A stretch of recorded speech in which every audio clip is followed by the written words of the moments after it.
A very good morning to all of you. I am Dr. Ranjita and you all are welcome to Study IQ. आज के इस lecture में हम लोग पढ़ने जा रहे हैं क्लास 9 साइंस एनसीईआरटी के चैप्टर नंबर 6 के बारे में और ये इसका पार्ट 2 है.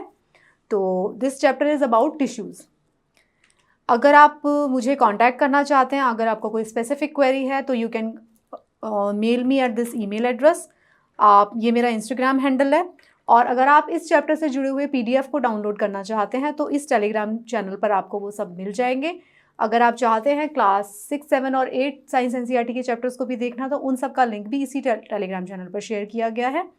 जब आप टेलीग्राम चैनल ज्वाइन करें तो काइंडली लिंक में मेरे नाम का स्पेलिंग ज़रूर चेक कर लें. यही मेरा टेलीग्राम चैनल है. अभी तक इस चैप्टर के फर्स्ट पार्ट में हमने पढ़ा कि टिश्यूज़ क्या होते हैं. तो मैंने आपको लास्ट क्लास में बताया था कि टिश्यूज़ जो होता है वो एक स्पेशलाइज ग्रुप ऑफ सेल होता है जिनका किस तरीके से वो सेम होती हैं शेप में और फंक्शन में. तो शेप और फंक्शन जो होगा उन सेल्स का सेम रहता है, वो सेम होता है, तो उनको कहा जाता है टिश्यू. तो जो टिश्यूज़ होते हैं उनका वो मिलकर बनाते हैं सेल्स होती हैं, सेल्स मिलकर बनाती हैं टिश्यूज़ मिलकर बनाते हैं ऑर्गन्स एंड ऑर्गन से बनता है फुल बॉडी. तो ये हमने लास्ट क्लास में अच्छे से पढ़ा था. लास्ट क्लास में हमने डिटेल में बात किया था अबाउट एनिमल टिश्यू. तो एनिमल टिश्यू जो होता है वो 4 तरीके का होता है. Connective tissue, muscular tissue, nervous tissue and epithelial tissue. तो इन चारों टिश्यूज़ के टाइप के बारे में हमने इस चैप्टर के पार्ट 1 में बहुत ही डिटेल में डिस्कस किया है. तो जिस किसी ने भी पार्ट 1 नहीं देखा ज़रूर देखें. तो ये पार्ट 2 है. इसमें हम किसके बारे में बात करेंगे? हम प्लांट्स टिश्यू के बारे में बात करने की जा रहे हैं. तो एनिमल टिश्यू को डिटेल में देखने के लिए आप पार्ट 1 देख सकते हैं चैप्टर का. तो दिस इज़ पार्ट 2. तो इस चैप्टर में हम लोग बात करेंगे अबाउट प्लांट टिश्यू के बारे में. जिस तरीके से ह्यूमन का बॉडी बना होता है या एनिमल्स का बॉडी बना होता है, उसी तरीके से प्लांट्स के बॉडी में भी अलग अलग तरीके के टिश्यूज़ होते हैं. मतलब प्लांट्स के केस में बॉडी तो नहीं बोलेंगे, लेकिन प्लांट्स में भी अलग अलग तरीके के टिश्यूज़ होते हैं. तो बात करते हैं प्लांट टिश्यूज़ के बारे में. तो प्लांट टिश्यूज़ जो होते हैं वो अलग अलग तरीके के होते हैं, जिस तरीके से एनिमल के टिश्यूज़ अलग अलग होते हैं. तो उनके अंदर भी क्या होता है? सिमिलर टाइप की सेल्स होंगी. ऑब्वियस सी बात है, जब सिमिलर टाइप की सेल्स मिलती हैं, सिमिलर सेल्स, तभी टिश्यू बनता है. और जब जो टिश्यू होता है वही ऑर्गन्स बनाता है. इन प्लांट के केस में क्या होगा? वो उसका अलग अलग पार्ट बनाएगा. तो प्लांट टिश्यूज़ में भी सेम टाइप की सेल्स हैं, वो मिलकर एक टिश्यू का फॉर्मेशन कर रही हैं. ये जो होते हैं वो अलग होते हैं एनिमल टिश्यूज से. किस तरीके से? क्योंकि there are several differences between animal and plant cell. Animal और प्लांट सेल के बीच में ही डिफरेंस होता है, तो एनिमल और प्लांट टिश्यूज़ के बीच में भी डिफरेंस होता है. अच्छा, जल्दी से याद करके बता दो कि एनिमल सेल में और प्लांट सेल में क्या डिफरेंस होता है. आपको लिखना भी नहीं है अगर कमेंट्स में, तो भी आप अपने दिमाग में ज़रूर सोच सकते हैं, क्योंकि हमने इसके पहले वाले चैप्टर में एनिमल सेल और प्लांट सेल को बहुत डिटेल में डिस्कस किया था. उन दोनों के बीच में क्या डिफरेंसेस होते हैं वो भी हमने डिस्कस किए थे. ओके, अगर हम बात करते हैं on the basis of dividing capacity, तो हम प्लांट टिश्यूज़ को 2 पार्ट्स में डिवाइड कर सकते हैं. किस बेसिस पर? कि वो किस तरीके से डिवाइड होते हैं, उस बेसिस पर हम प्लांट टिश्यूज़ को 2 पार्ट में डिवाइड कर सकते हैं. किन 2 पार्ट्स में? 2 तरीके के टिश्यूज़ होंगे, meristematic tissues and permanent tissue. 2 तरीके के टिश्यूज़ हैं प्लांट्स में. कौन कौन से? Meristematic and permanent. 2 टिश्यूज़ हो गए. One is meristematic and second one is permanent. तो मेरिस्टेमेटिक टिश्यू क्या होता है, अब हम ये बात कर लेते हैं. अब देखो, आपको शुरू में थोड़ा सा ये नाम बहुत कॉम्प्लेक्स लग रहा होगा कि यार ये क्या इतना डिफ़िकल्ट सा नाम है. ट्रस्ट मी, इस चैप्टर को आप पूरा देख लीजिए, उसके बाद आपके दिमाग में स्टिक रहेगा. अगर एग्जाम में क्वेश्चन आएगा तो बहुत ज़्यादा डिटेल नहीं आएगा, उतना ही आएगा कि आपको ये पहचानना होगा कि भाई मेरिस्टेमेटिक टिश्यू क्या होता है और परमानेंट टिश्यू क्या होता है, मेरिस्टेमेटिक टिश्यू की टाइप क्या होती है. या आपको ये पहचानना होगा कि भाई अगर मेरिस्टेमेटिक लिखा हुआ है, उसमें अपाइकल मेरिस्टेम लिखा हुआ है, तो ये प्लांट टिश्यू है या ये एनिमल टिश्यू है. इस तरीके का कोई सवाल रहेगा. तो मेरिस्टेमेटिक टिश्यू क्या होता है, ये जो है इसमें एक्टिवली मैंने बताया था, ये किस बेसिस पे हम डिवाइड कर रहे हैं, किस बेसिस पे हम क्लासीफाई कर रहे हैं? जो उसकी डिवाइड करने की कैपेसिटी है, उस टिश्यू की जो डिवाइड करने की कैपेसिटी है, उसको हम बेसिस मानकर इन टिश्यू को हम क्लासिफाई कर रहे हैं। तो एक तरीके का टिश्यू है मेरिस्टेमेटिक टिश्यू, जो क्या करता है, एक्टिवली डिवाइडिंग सेल्स से बना होता है। उसकी जो सेल्स होती हैं वो एक्टिवली डिवाइड करती है, तेज़ी से डिवाइड करती है। तो जो मेरिस्टेमेटिक टिश्यू है वो 3 तरीके का हो सकता है। कौन कौन से 3? Apical meristem, intercalary meristem and lateral meristem. अब देखिए इसमें कुछ भी रटना नहीं है, बस आप समझ लीजिए इसका जो नाम है अपाइकल, उसके नाम में ही इसका आंसर छिपा हुआ है। तो अपाइकल का मतलब है एपेक्स की बात हो रही है, तो प्रेजेंट कहाँ पे होगा?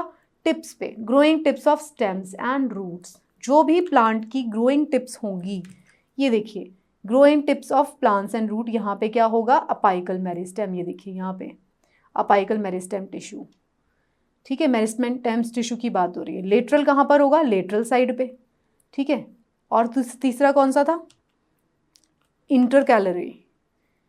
इंटरकैलरी कहाँ पे होगा? अभी हम पढ़ लेते हैं, ठीक है। तो एपिकल मेरिस्टेम टिश्यू कहाँ है? एपिकल मेरिस्टेम टिश्यू है tips of stems and roots. क्यों इंपॉर्टेंट है? इंपॉर्टेंट है क्योंकि increase length of stems and root, पौधा बड़ा हो रहा है ना, तो वहाँ पे एपिकल मेरिस्टेम टिश्यू होगा। बस इतना ही जानना है, और ज़्यादा नहीं जानना। 2 तरीके का टिश्यू है, एक था मेरिस्टेमेटिक टिश्यू जो एक्टिवली डिवाइड होता है, दूसरा होता है परमानेंट टिश्यू। तो मेरिस्टेमेटिक टिश्यू के हम 3 टाइप पढ़ने जा रहे हैं। पहला तो था, हमने पढ़ लिया, अपाइकल। दूसरा था इंटरकैलरी। इंटरकैलरी यहाँ पे होगा? बेस ऑफ द लीव्स पर है, यहाँ पे इंटरनोड्स हैं वहाँ पर। तो कहाँ है ये? बेस ऑफ द लीव्स, जो ये एक्सियल मेरिस्टेम भी बोल रहे हैं इसको, यहाँ पे, ठीक है। बेस ऑफ द लीव्स पे जो है वो है इंटरकैलरी टिश्यू भी हम इसको बोल रहे हैं, एक्सियल भी बोल रहे हैं। थर्ड कौन सा है? Lateral tissue, lateral meristem. ये कहाँ पे है? लेटरल साइड ऑफ स्टेम्स में है। उससे क्या हो रहा है? उसकी थिकनेस बढ़ रही है, ये इसकी लॉन्गिट्यूडनल ग्रोथ के लिए। तो इतना ही है। तो पहले तरीके का टिश्यू क्या था प्लांट्स के अंदर? पहला तरीके का टिश्यू था मेरिस्टेमेटिक टिश्यू, जिसका मतलब क्या था? वो बहुत ज़्यादा एक्टिवली डिवाइड हो रहा है।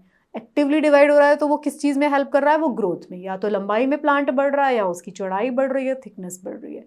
इन सब में जो यूज़ होता है वो होता है मेरिस्टेमेटिक टिश्यू। फिर आता है सेकेंड टाइप का टिश्यू प्लांट्स के अंदर, वो होता है परमानेंट टिश्यू। तो परमानेंट टिश्यू का क्या काम होता है? Permanent tissue form from the meristematic tissue, the cells in the tissue lose the ability to divide. जब वो सेल्स जो बनी थी मेरिस्टेमेटिक टिश्यू से, जब उनकी एबिलिटी टू डिवाइड वो ख़त्म हो जाती है, तो वही सेल्स बन जाती हैं परमानेंट टिश्यू में। समझिएगा इस बात को। पहले वो मेरिस्टेमेटिक था, डिवाइड हो रहा था, लेकिन एक स्टेज आती है प्लांट के केस में कि वो डिवीजन जो होती है वो बंद हो जाती है। तो वो जो टिश्यू है वो किस में कन्वर्ट हो जाता है? परमानेंट टिश्यू के अंदर, ठीक है। उनकी एबिलिटी लूज हो गई है टू डिवाइड परमानेंटली, तो हम इसको परमानेंट टिश्यू बोल देते हैं। अब इसकी भी 2 टाइप्स हैं, सिंपल परमानेंट टिश्यू और कॉलेनकाइमा। ये देखिए कहाँ गया सिंपल परमानेंट टिश्यू। इसकी क्या टाइप है? Simple permanent tissue. इसके अंदर क्या होता है? Only 1 type of cells, the simple permanent tissue parenchyma, composed of unspecialised living cell with relatively thin cell walls. Parenchyma होगा एक, और एक कॉलेनकाइमा होगा इसके अंदर। तो इसमें क्या होगा? देखिए हम ये सारी चीज़ें इसलिए पढ़ रहे हैं because this has been taught in class 9 science NCERT. तो हम साइंस एनसीईआरटी की सीरीज़ पढ़ रहे हैं, उसी के अंदर ये आया है, तो इसीलिए मैं आपको ये पढ़ा रही हूँ। तो डोंट फील दैट ये बोरिंग क्लास है। ये क्लास इसीलिए बोरिंग लग रही होगी आपको थोड़ी सी, ये है नहीं, क्योंकि आपको इसकी जो टर्मिनोलॉजी है वो थोड़ी सी डिफ़िकल्ट लग रही है। तो पैरेन्काइमा क्या होती है? उसके अंदर अनस्पेशलाइज्ड लिविंग सेल होती हैं। इसका मेन फंक्शन जो होता है स्टोरेज होता है। तो सिंपल परमानेंट टिश्यू के अंदर पहला हमने किया था मेरिस्टेमेटिक टिश्यू, वो ग्रोथ में काम कर रहा है। अब परमानेंट जो सिंपल परमानेंट टिश्यू आ गया, उसके अंदर पैरेन्काइमा आ गया, जिसका काम है स्टोरेज। बस इतना याद रखिए, पैरेन्काइमा का क्या काम है? स्टोरेज। फिर जो फ्लेक्सिबिलिटी होती है प्लांट की due to another permanent tissue collenchyma, ठीक है, वो था पैरेन्काइमा। पैरेन्काइमा का क्या काम था? स्टोरेज। अब आ गई फ्लेक्सिबिलिटी की बात, तो ये किससे मिल रही है? कॉलेनकाइमा से। वो क्या करते हैं? Allow bending of various parts of the plant like tendrils and stem of the climber without breaking. Flexible होता है ना प्लांट, वो हमें मिल रही है कॉलेनकाइमा से। ये मैकेनिकल सपोर्ट भी प्रोवाइड करता है। जो cells of this tissue are living elongated and irregularly thickened at corners, ठीक है। तो हमने दो बातें पढ़ी परमानेंट टिश्यू के बारे में, एक कॉलनकाइमा पढ़ा, एक पैरेन्काइमा पढ़ा। कॉलनकाइमा क्या कर रहा है, ये हमको, ये देखिए 3 basic types of plant tissue, parenchymal tissue, collenchymal tissue and sclerenchyma tissue. अब ये स्क्लीरोकाइमा टिश्यू क्या है जी, ये भी हम बात कर लेते हैं। तो अभी तो हम किसकी बात कर रहे थे, अनस्पेशलाइज जो सेल की बात हो रही थी उनकी बात हम कर रहे थे। तो कॉलनकाइमा क्या होता है, इसके अंदर लिविंग एलोंगेटेड सेल्स होती हैं, इसके अंदर इंट्रासेलुलर स्पेस भी नहीं होती, इसके अंदर क्लोरोफिल होता है, ये फोटोसिंथेसिस भी करता है, इट इज कॉल्ड क्लोरनकाइमा। जब इसके अंदर फोटोसिंथेसिस क्लोरोफिल होता है तब इसको क्लोरनकाइमा कहते हैं। ठीक है, एक्वेटिक जो प्लांट्स होते हैं उनके अंदर क्या होती है, लार्ज एयर कैपेसिटी प्रेजेंट होती हैं in parenchyma to help them float, such parenchyma type is called aerenchyma. ये देखो ये एक स्पेशल बात बता दी है, प्लांट्स के केस में भी जो एक्वेटिक प्लांट्स होंगे उनके पैरेन्काइमा कौन सा था, जिसके अंदर हमने स्टोरेज का जो काम कर रहा था उसके अंदर स्पेसिस होगी, उसको एरेन्काइमा बोल देते हैं। फिर एक थर्ड टाइप था स्क्लेरेन्काइमा। तो स्क्लेरेन्काइमा क्या होता है, ये long narrow and thick walled cells होंगी। ये जो सेल है, ये जो टिश्यू है, ये डेड सेल से बना है, ये इसकी खास बात है। And there is no intercellular space. तो स्क्लेरेन्काइमा क्या है, डेड है, present in seeds, nuts, husk of the coconut fruit, of the jute fibre. जो जो एक प्लांट के डेड पार्ट्स होंगे उसके अंदर जो टिश्यू होगा वो स्क्लेरेन्काइमा होगा। अभी तक हमने 2 टिश्यूज पढ़े, parenchyma and chlorenchyma and sclerenchyma 3। तो पैरेन्काइमा क्या कर रहा था, स्टोरेज का काम कर रहा था, क्लोरनकाइमा क्या कर रहा था, फ्लेक्सिबिलिटी प्रोवाइड करता है, और स्क्लेरेन्काइमा क्या प्रोवाइड कर रहा है, वो कर रहा है, वो डेड सेल से बना हुआ है। तो स्क्लेरेन्काइमा जो है वो टिश्यू है which makes the plants hard and stiff. Flexible कौन बना रहा है, फ्लेक्सिबल बना रहा है क्लोरनकाइमा। स्टोरेज कौन कर रहा है, पैरेन्काइमा। स्क्लेरेन्काइमा क्या कर रहा है, हार्ड बना रहा है। ठीक है, ये क्या है, डेड टिश्यू है। यही आपको इसमें से बातें याद रखनी है, जो जो बातें मैंने आपको इस टाइम पे बता रही हूँ इन तीनों टिश्यूज के बारे में। पैरेन्काइमा, कॉलनकाइमा, स्क्लेरेन्काइमा, 3 तरीके के वे सिंपल टिश्यूज हैं, पैरेन्काइमा, कॉलनकाइमा एंड स्क्लेरेन्काइमा। सबसे पहला जो टिश्यू था हमारा वो मेरिस्टेमेटिक टिश्यू था, ठीक है, जो हमारे प्लांट की ग्रोथ में काम आ रहा था। सेकेंड जो था वो हम परमानेंट टिश्यू की बात कर रहे हैं। और परमानेंट टिश्यू कैसा है, परमानेंट टिश्यू 3 तरीके का पढ़ा हमने, पैरेन्काइमा, कॉलनकाइमा, स्क्लेरेन्काइमा। पैरेन्काइमा क्या कर रहा है, स्टोरेज। ये क्या कर रहा है, फ्लैक्सिबिलिटी। ये क्या कर रहा है, हार्डनेस, डेड है ये। ओके, ये आपको याद रखनी है बात। ये अब इसका माइक्रोस्कोप में कैसा दिखता है ये टिश्यू, ये दिखाया गया है। पैरेन्काइमा कैसा दिखता है, कॉलनकाइमा कैसा दिखता है, स्क्लेरेन्काइमा कैसा दिखता है, इसका ट्रांसवर्स और लॉन्गिट्यूडनल सेक्शन दिखाया गया है। तो अब हम बात कर लेते हैं जो एपिडर्मिस होती है, जो वो कैसे होती है, वो सिंगल लेयर सेल से बनी होती है। लेकिन कुछ प्लांट्स में क्या होता है, जो कि बहुत ड्राई हैबिटेट्स में रहते हैं, जो उनकी एपिडर्मिस क्या होती है, वो थिकर हो जाती है। किस लिए, उनको एक्सटर्नल एनवायरनमेंट से प्रोटेक्ट करने के लिए। जो सरफेस होती है, एंटायर सरफेस ऑफ प्लांट्स है आउटर कवरिंग कॉल्ड एपिडर्मिस। ठीक है, तो एपिडर्मिस जो है, जो प्लांट की है, वो क्या हो जाती है, वो सिंगल लेयर से बनी होती है। लेकिन ड्राई हैबिटेट या हार्श हैबिटेट में जो रहते हैं उनके केस में वो थिक हो जाती है। तो जो इट प्रोटेक्ट्स, ये क्या करती है, प्लांट पार्ट्स को प्रोटेक्ट करती है। तो epidermal cell on the aerial parts of the plant often secrete a waxy water resistance layer on their outer surface. तो जो वैक्सी वाटर रेजिस्टेंस लेयर जो सिक्रीट करता है ना प्लांट पे, वो इसकी एपिडर्मिस सिक्रीट कर रही है। ठीक है, उससे क्या होता है, उससे प्रोटेक्शन मिलती है against loss of water, mechanical injury, invasion of parasite, fungus, ये सब से उसको प्रोटेक्शन मिल जाती है। वाटर रेजिस्टेंस लेयर है तो उसको गीला नहीं होने देगी। Since it has a protective role to play, the cells of epidermal tissue forms a continuous layer without intercellular space. इसके केस में क्या होगा, एपिडर्मिस के केस में जो इसकी सेल्स होंगी वो एकदम टाइटली पैक्ड होती हैं। ठीक है, तो ये एपिडर्मिस होती है प्लांट के केस में। Guard cells and epidermal cell आप ये देख सकते हैं, एपिडर्मल सेल है, उसके बीच में एक गार्ड सेल लगी हुई है। ठीक है, इसको स्टोमेटा के बीच में, ये इसमें कट सेक्शन में दिखाया गया है। जो भी एपिडर्मल सेल्स होती हैं ना, वो फ्लैट होती हैं और उनकी outer and side walls are thicker than the inner walls.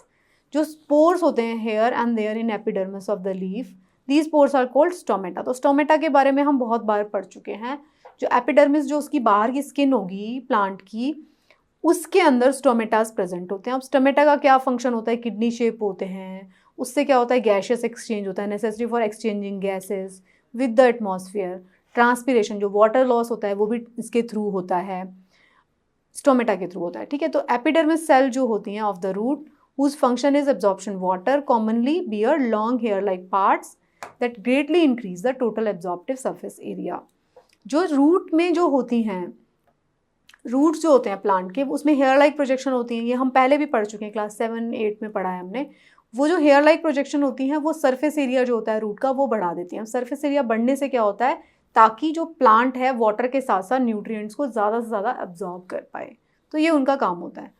कुछ जो प्लांट्स होते हैं, डेजर्ट प्लांट होते हैं, उसमें एपिडर्मिस बहुत ज़्यादा थिक और वैक्सी बन जाती है, क्योंकि उसको प्रोटेक्शन देनी है प्लांट को, उसको वाटर प्रूफिंग क्वालिटी देनी है। कोई भी जो प्लांट के अंदर वाटर कंटेंट है वो लूज़ ना कर पाए। और उसके अंदर और भी ज़्यादा मॉडिफिकेशन होती है, जो लीव्स होती हैं वो स्पाइंस में कन्वर्ट हो जाती हैं, इस तरीके के, ठीक है। तो ये होती है एपिडर्मिस प्लांट की।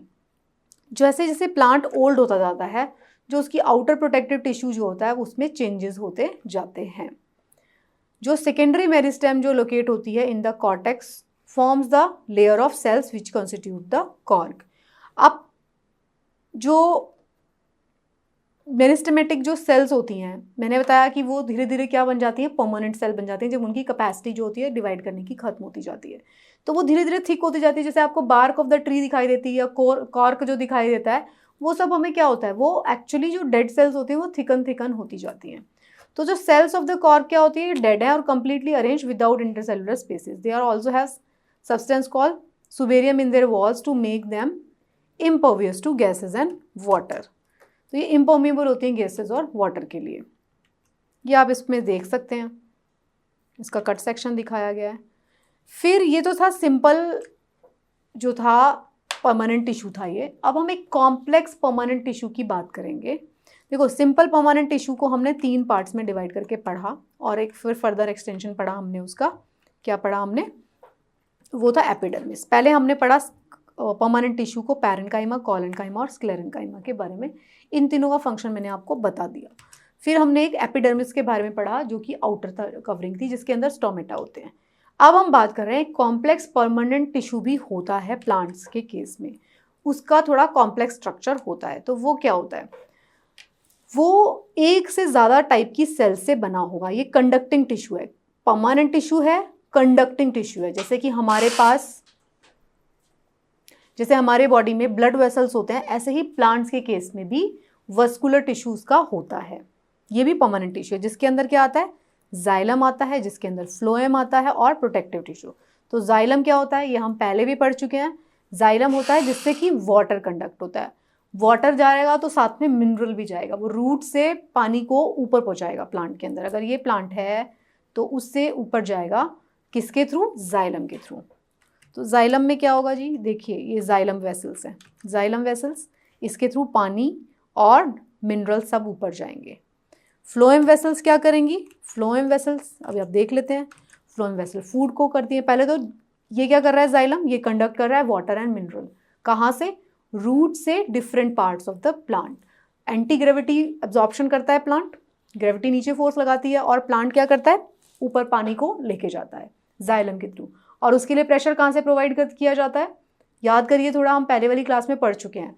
उसके लिए जो प्रेशर, जो उसके लिए सक्शन जो प्रोवाइड करता है, वो किसके थ्रू प्रोवाइड होता है, वो ट्रांसपिरेशन, जो स्टोमेटा के थ्रू ट्रांसपिरेशन हो रही है, वाटर लॉस जो हो रहा है एनवायरनमेंट में, वो एक तरीके का ग्रेडियंट प्रोवाइड कर देता है, वो एक तरीके का सक्शन प्रोवाइड कर देता है। ऊपर से वाटर लॉस होता है, जितना वाटर लॉस होगा पानी उतना ज़्यादा प्लांट एब्जॉर्ब करना शुरू कर देगा। तो जाइलम में 4 तरीके की सेल होती हैं, trachea, vessels, xylem parenchyma and xylem fibre. तो ये ज़रूरी नहीं है, आपको ये पता होना चाहिए कि जाइलम क्या करता है, ये वाटर एंड मिनरल को कंडक्ट करता है, कहाँ से कहाँ तक, ज़मीन में से उठाता है और डिफरेंट प्लांट पार्ट्स को पहुँचा देता है। फिर होता है सेकेंड टिश्यू फ्लोएम, वो क्या कर रहा है, जो भी फूड मटीरियल है वो लीव्स से लेके different parts of the plant तक पहुँचा रहा है। जो भी खाना बना रही है पत्तियाँ, उनसे उठा रहा है और अलग अलग प्लांट के जगह में पहुँचा देगा। ये भी इसमें 4 तरीके की सेल्स होती हैं, sieve tubes, companion cells, phloem parenchyma and phloem fibre. That is not important, ये पता होना चाहिए, ये फूड मटेरियल को वहाँ से पिक कर रहा है। प्रोटेक्टिव टिश्यू है, इसमें क्या होता है, सिंगल लेयर ऑफ सेल, इसके तो हम पढ़ ही चुके हैं, एपिडर्मिस है वो। ये तीनों जो थे ये कॉम्प्लेक्स परमानेंट टिश्यू थे, जो हमने एपिडर्मिस को आगे वाले स्लाइड में पढ़ा। प्लांट के केस में जो थे 2 तरीके के टिश्यूज पढ़े थे, मेरिस्टेमेटिक टिश्यू पढ़ा था और परमानेंट पढ़ा था। मेरिस्टेमेटिक में जो तो हमने पढ़ा था वो तो ऐसे टिश्यूज थे जहाँ पे ग्रोथ होनी है, ठीक है, प्लांट में। परमानेंट में वो हमने पढ़ा था जिन टिश्यू के अंदर डिवाइडिंग कैपेसिटी लूज हो चुकी है, वो परमानेंट टिश्यू है, जिसमें हम सिंपल पढ़ा था हमने पैरेन्काइमा, क्लोरेन्काइमा एंड स्क्लेरेन्काइमा, उसका फंक्शन बता दिया। कॉम्प्लेक्स परमानेंट टिश्यू की बात करेंगे तो जाइलम आएगा, फ्लोएम आएगा एंड प्रोटेक्टिव टिश्यू आएगा, जिसको हम कह रहे हैं एपिडर्मिस, ठीक है। तो ये प्लांट्स के टिश्यूज का क्लासिफिकेशन है, ये जाइलम और फ्लोएम इस तरीके से स्ट्रक्चर दिखता है। इसकी सेल्स कौन कौन सी है ये आपको याद रखने की ज़रूरत नहीं है, आपको बस इतना पता होना चाहिए कि जाइलम और फ्लोएम का फंक्शन क्या है। ओके, तो दिस वाज द चैप्टर। इस चैप्टर में हमने पार्ट 1 में पढ़ा अबाउट एनिमल टिश्यूज़ के बारे में, पार्ट 2 में हमने पढ़ा about plant tissues. Plant tissues आपको थोड़ा सा मुश्किल लगा होगा, मुश्किल था नहीं, सिर्फ आपको उसके नाम थोड़े से अजीब लगे होंगे, बट अगर आपको समझ में आ जाएगा जिस तरीके से हमारे एनिमल बॉडी के अंदर टिश्यूज़ का ज़रूरत है, उसी तरीके से प्लांट बॉडी के अंदर भी है।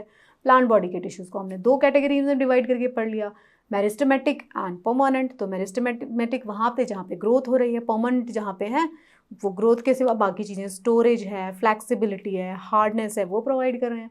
फिर हमने कॉम्प्लेक्स टाइप का प्लांट टिश्यू पढ़ा, जिसमें हमने जाइलम पढ़ा, फ्लोएम पढ़ा एंड हमने एपिडर्मिस के बारे में पढ़ा। So this was the chapter and this chapter was about tissues. So I hope कि आपको इस चैप्टर को पढ़ने के बाद आप टिश्यूज़ से रिलेटेड जो भी सवाल हैं उनको कर पाएंगे एंड आपको आई होप आपको आपके हेड में थोड़ा क्लैरिटी हुआ होगा regarding tissues. So thank you so much, this was a very very important chapter. Part 1 part 2 दोनों ही बहुत ज़्यादा इंपॉर्टेंट थे। सो आई होप आपको अच्छे से समझ में आ गया होगा। Best of luck for your preparation.